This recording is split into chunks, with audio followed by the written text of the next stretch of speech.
So in Douglasville, Georgia, a Muslim woman was placed behind bars after she refused to remove a headscarf during a hearing at the Douglasville Municipal Court.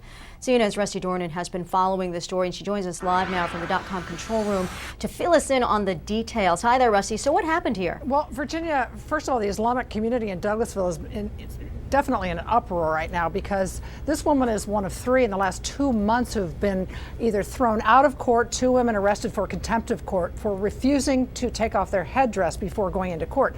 Lisa Valentine is an insurance adjuster. She went with her nephew to the court, and she couldn't get past the metal detector. The bailiff said she had to take off her headdress. She said, "I'm not going to." She became angry and did utter a profanity at the bailiff, who then grabbed her and said, "You've got to appear before the judge." And the judge ended up telling her that she was in contempt of court and sentenced her to 10 days in jail.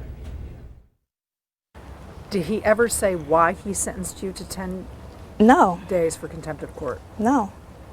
And are you saying you never went inside the courtroom? I never went inside the courtroom until they dragged me in handcuffs to the courtroom. So I was by the after door you went through the... trying to leave. I didn't even go through the metal detector. She wouldn't let me get that far.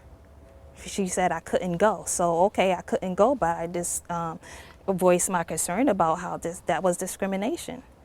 Judge Keith Rollins only appears in that court twice a month. It's a very small courtroom, but he had no comment. The courtroom actually sent us to the police department. Police say they are investigating the incident, but they had no comment on the particular case.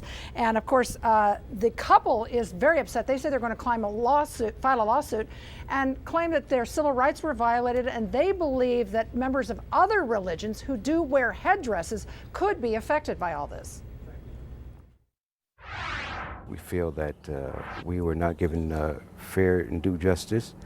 But more than that, I'm concerned not only for my family, my wife, and our Muslim community, but what has been done in Judge Rollins' court in Douglasville says that nobody of faith who wears a turban, a khimar, a yarmulke, or a habit for a nun can enter his court.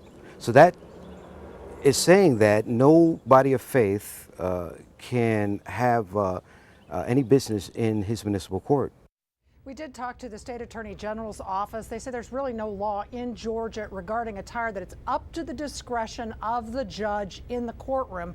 But as I was saying, Virginia, this couple plans, of course, to take it to federal authorities to see that they will be interested in pursuing the investigations into whether their civil rights were violated. Virginia? And Rusty, you mentioned this isn't the first time this has happened. Can you talk a little bit more about these other situations? Right. They're concerned that this is a trend. It happened in November. The same judge, I did speak to a woman in November who was asked to remove a veil and then to remove her headdress, became very upset in the courtroom, and the judge apparently did arrest her for contempt of court, and she spent a night in jail. And then I did speak to another woman who last week claims that she was asked to leave the courtroom because she had her headdress on as well. So very tight-knit community there, and of course people are in an uproar, feeling like they're not able to go to court without wearing their religious attire, particularly in this judge's courtroom, but he's not commenting right now. Yeah, it's such a sticky situation. Rusty Dornin, thank you so much for that.